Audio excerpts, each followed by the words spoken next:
Баршаңызға қайырлы күн, сіздермен Әсем, менің каналыма қош келдіңіздер. Бүгін өте дәмді үлпілдек венский вафли дайындаймыз. Вафлиіміздің құрамына қамыр қопсытқыш, ұн, жұмыртқа, сары май және сүт қажет. Ең алдымен ұн мен қамыр қопсытқышымызды араластырып қоямыз. Одан кейін жұмыртқамызды жарып саламыз. Қант ұнтағын салып, венчиктің көмегімен жақсылап араластырамыз. Ертілген сары майымызды құямыз.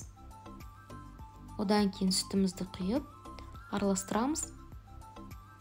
Қамыр қопсытқышпен ұнымызды екіге бөліп саламыз.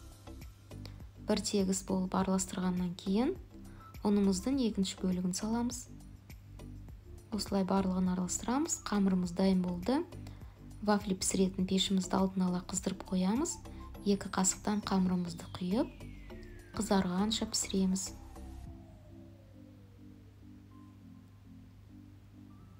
Вафлиларымыздың барлығын осылай қызартып пісіріп аламыз. Әдемілік үшін үстіне қант ұнтағын, жемістер, қаймақ немесе креммен берсеңіздер болады. Барлықтарыңызға ас болсын. Менің каналыма лайк басып, комментарий жазуды ұмытпаңыздар. Келесі кездескенше.